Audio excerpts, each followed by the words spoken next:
Item Yes. 4.1 is the nomination and election of board members. I will give this report and also ask Vice Chairman Harrigan to comment as well.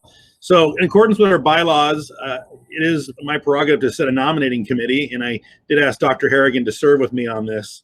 You know, being a board member here is a very impressive and daunting responsibility. So Vice Chair Harrigan and I look far and wide. We have an extensive international recruiting process.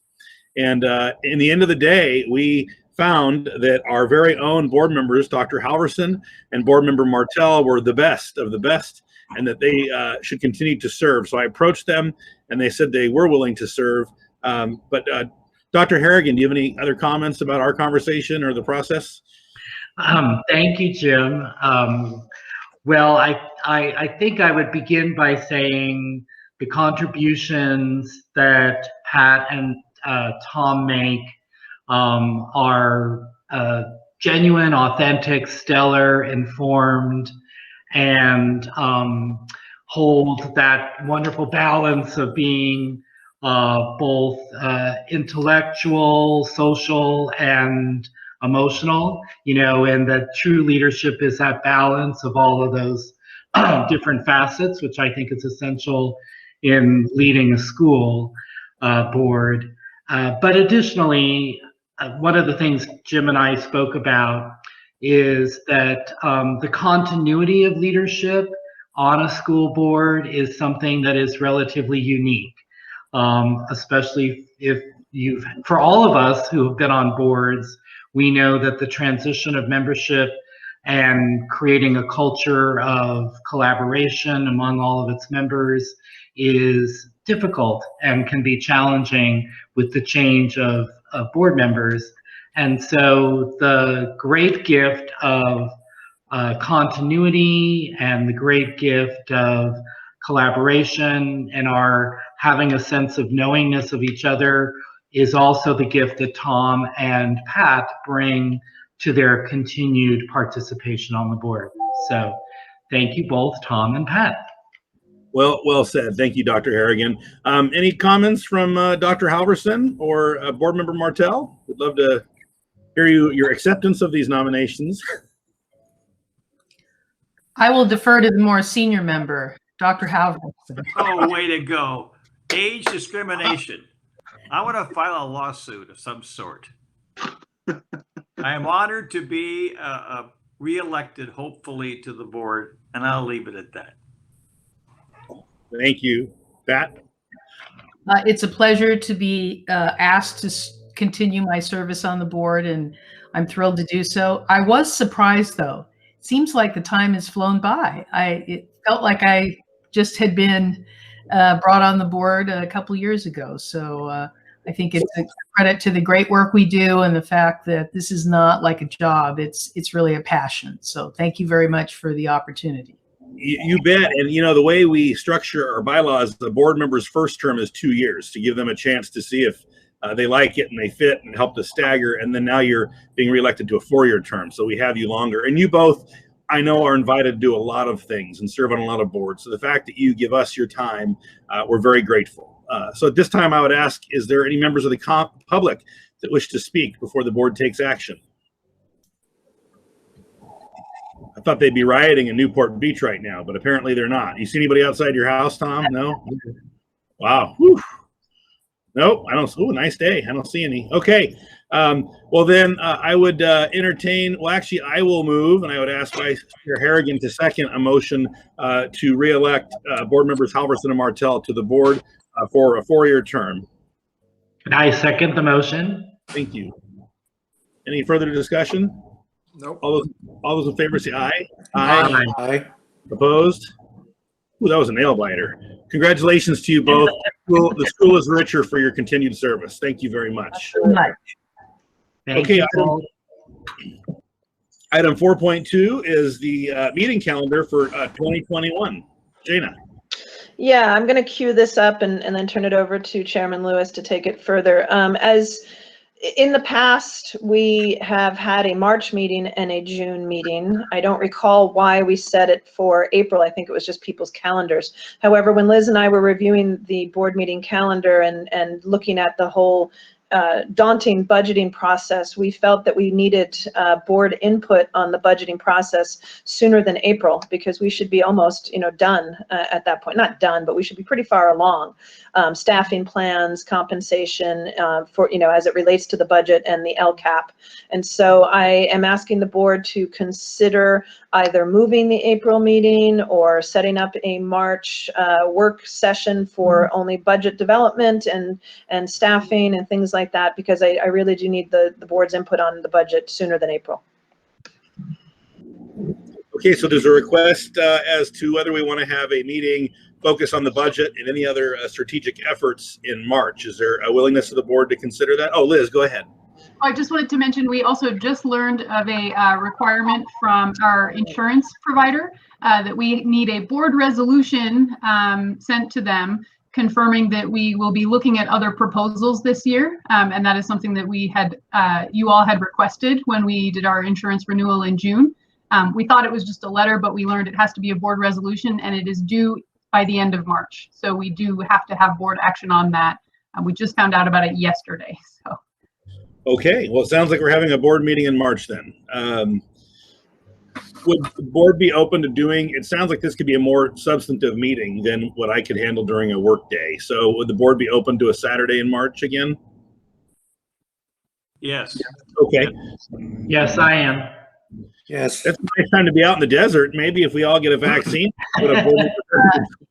Yes, with the exception of March 6th, as I am committed for another board all day on March 6th. Okay. No problem. And perhaps, Go ahead. Go ahead. oh, I was just going to say, perhaps the focus could be more of a workshop format centered on the budget. Certainly, in a workshop format, you open the board meeting traditionally. We could take care of some business items under consent, and then have, a designated period of time focused for a workshop. So that also helps us plan our time a bit differently than a traditional board meeting, where, it could be a bit more open-ended. Does that make sense? Like a 90-minute workshop or a 2-hour workshop would also, I think, support our participation on a focused topic. I think that's what we're looking for. Well put. That is exactly what we would be doing. So I would suggest either then the 12th or the 13th or the 20th to make sure, are those both acceptable? If they are to the board, I would have the staff just pick. Yes. Yes, yes, I see yeses. Okay, so board members, what would you, or Jana, what would you like? You want to have an extra week to do it, or the week earlier? Liz, what's easier for you?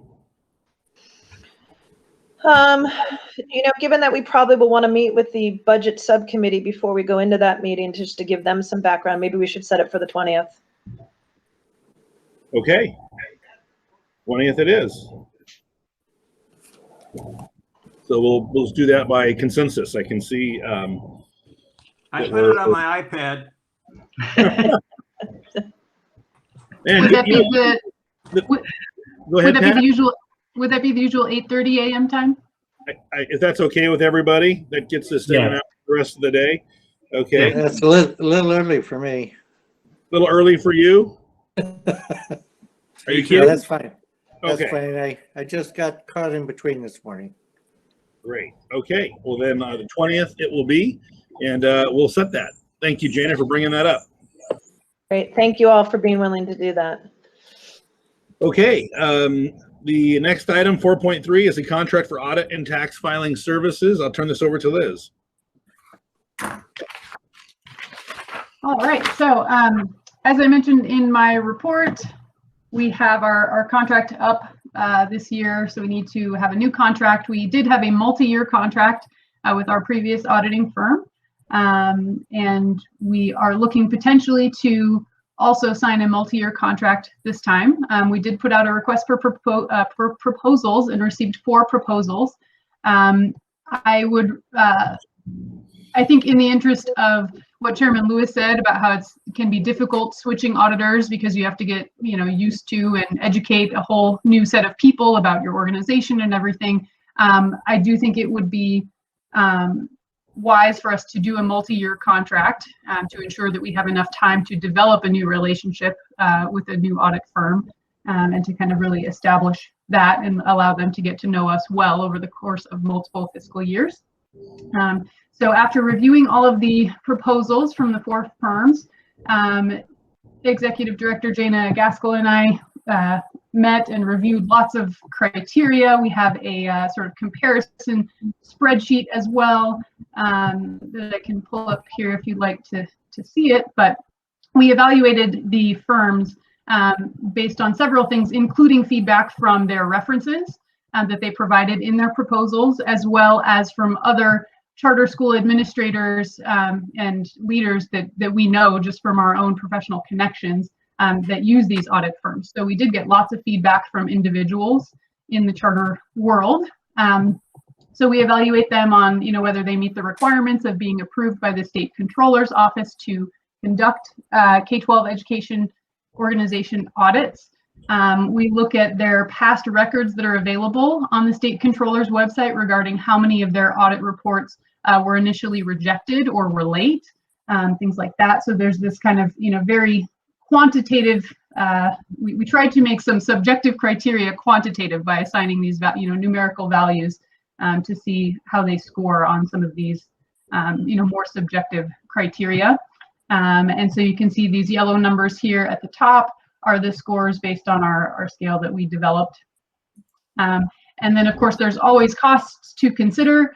And while the proposed costs did range quite a bit, we do see that our current audit firm, which is Squire Milner, which has become Baker Tilly, if we were to continue with them, the cost is similar or potentially slightly higher than the other proposals.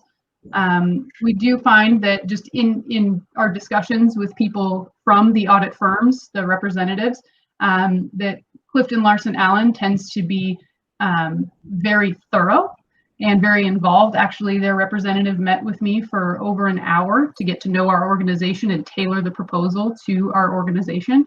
And so that was a very good sign of, customer service and the level of detail, that they put into working with their clients. And so because of that, all of these criteria, Clifton Larson Allen did have the highest score on these on the evaluation. And because of the recommendations we received from other clients of theirs, Executive Director Jana and Gaskell and I would recommend potentially Clifton Larson Allen as our next audit firm. Any questions? Questions of board members? I was just going to say, what a great process you went through for this. We appreciate it. Thank you. Thank you, Ralph. Other comments? I would just like to reiterate how much I value the criterion-based decision-making, and that, you and Jana worked with the best practices within the charter school industry as well as auditors to select criteria, and then give us a scale by which we could by which your recommendation was made, and we could assess that. And I truly value that level of decision making. Thank you. Good comments. Other comments? Okay, if there are none, I concur with my colleague, Kevin. I think that I appreciate that you're making a strong recommendation, that you were transparent in the process you used, which makes it easier for us board members to support your recommendation. And the firm's proposal looks terrific. They look like a great fit. So, and I think you'll get more bang out of them than we've gotten from a more traditional audit. So I really appreciate the effort. Are there any members of the public that would like to speak on 4.3, contract audit for audit and tax services? Okay, hearing none, I would entertain a motion then to approve this recommendation. Moved by Martell. Second. Thank you. Board Member Harrigan, second. Any further discussion? Okay, the item before us is to approve a 3-year contract with Clifton Larson Allen LLP for audit and tax services. All those in favor say aye. Aye. Aye. Opposed? Okay, great job, Liz. I think one of the things, we're volunteer board members, but I know I speak for many, if not all of you. one of the things that makes it fun to be a board member is watching and being a part of the growth of the staff, the professional growth. And I think that seeing you, it's just rewarding to see how you continue to grow and how you did this process and your staff reports. And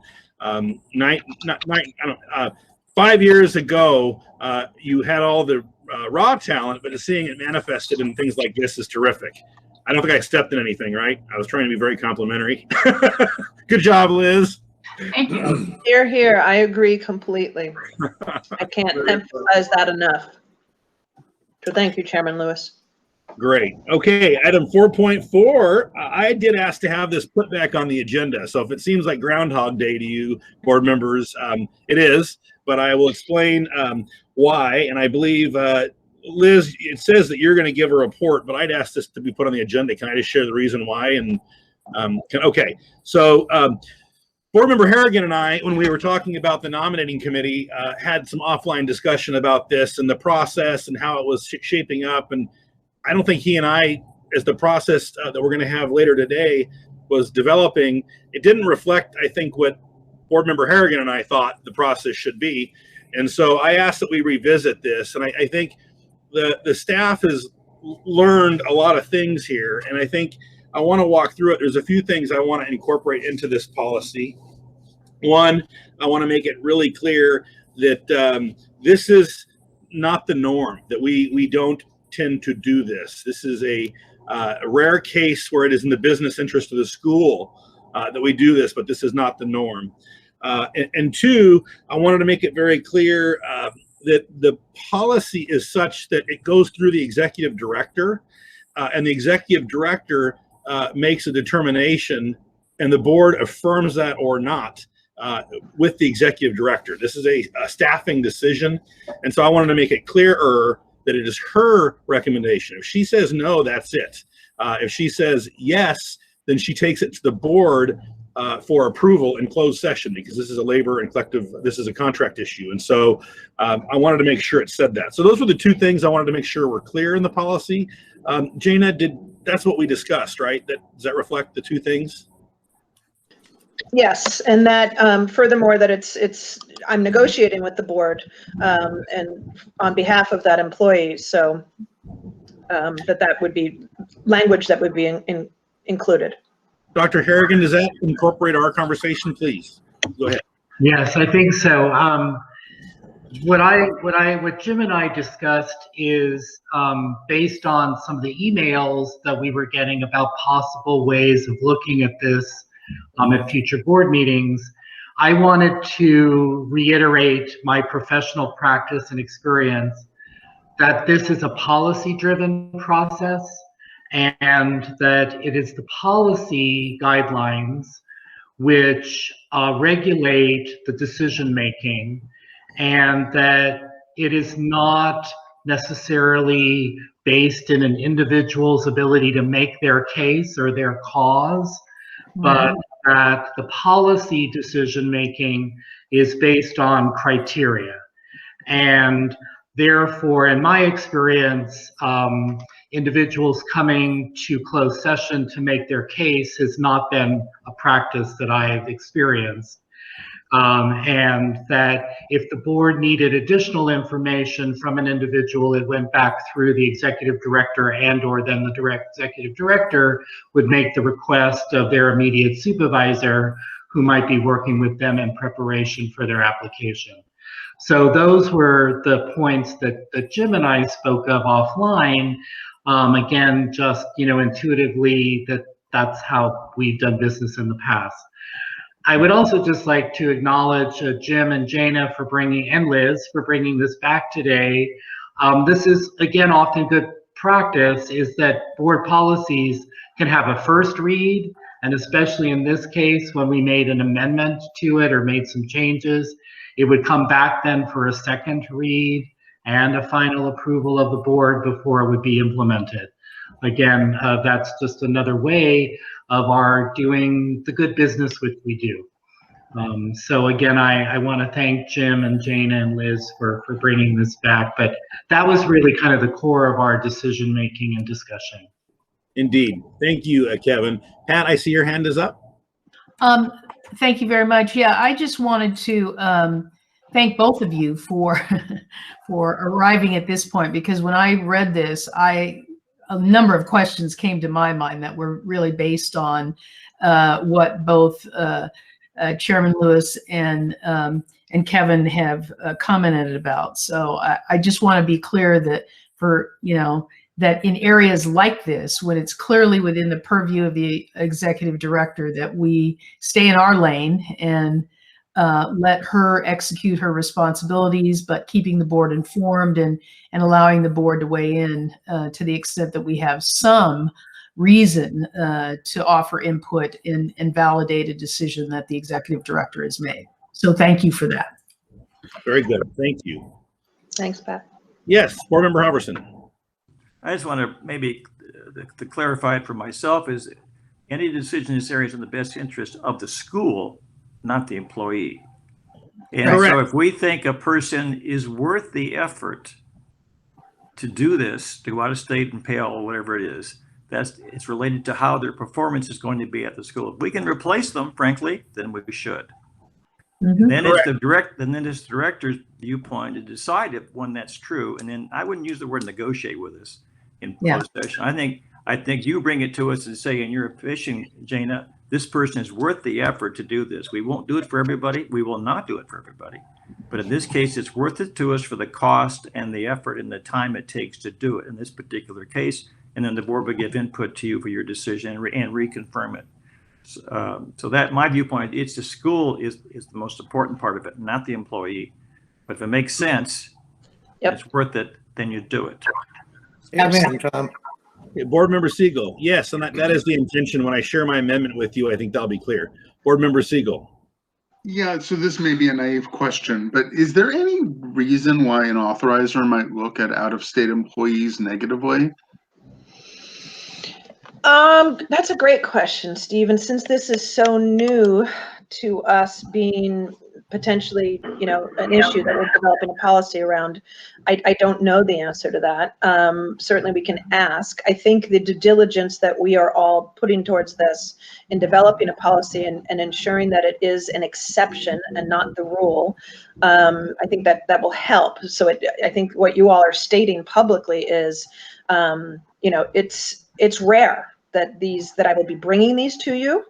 And it's rare that we will have a need for somebody to be working out of state that would serve the schools properly. So, I think it's a good question. We will definitely address it with them. Liz? I do have a little bit of input on that from my conversations with our insurance and attorneys and things like that. So there are many districts and traditional, schools, in addition to charter schools, located in areas near state borders where they have many employees who might live, for example, in Reno, even if they're working for a school in Tahoe, Truckee. So there is a lot of precedent for those types of situations where the LEA is located close to a physical border with another state. Our situation is definitely different and a bit unique with that because we have coverage of our schools for a large portion of California, and we don't have we have more employees who can work remotely, but there is definitely some precedent for having multi-state situations with employment. Thank you. Okay, so here would be my recommended language, Liz. Try and catch this because I kind of have some notes here. So in the first paragraph, second paragraph, pardon me, roads employee locations. I would suggest it says it is the practice of roads that employees work in the state of California and have access to their work location. Then in rare cases where work will be done completely remote and it is in the best interest of roads, employees may be permitted to work remotely. So that was a clarification I wanted to add. So basically saying it's our standard practice that you are in the state of California and you show up to work. In rare cases where the employee can work completely virtually or whatever I said, and it is in the best interest of roads then. So that's one amendment I had. The second, board approval of exceptions. I wanted to make it clear the employee must work with, I would say the employee shall present their request to the executive director, chief business officer, and director of human resources for the executive director's consideration and approval, not for the board to review. So for the executive director's consideration and approval. And then I would continue, and then it shall say, if the executive director approves a request, board concurrence or board concurrence should be obtained in advance. And so I think that puts it back in the executive director's firm decision making, and then we're a concurrence to that. So those are the amendments I'm suggesting.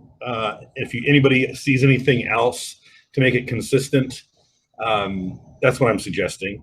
And I think that makes it clear this is the exception. It makes it clear it has to be in the interest of the school. It makes it clear these are for people who have no, they can do their job 100% away from the facility. And it is a rare example, and puts it back to the executive director. So those are the things that I wanted to make amendment. So Liz, did you catch that? Okay, any other comments of board members? Okay, thank you. Then I will ask for public comment on item 4.4, amendments to the out-of-state work policy. Okay, hearing none, then I would entertain a motion to approve a out-of-state work policy as amended. So moved.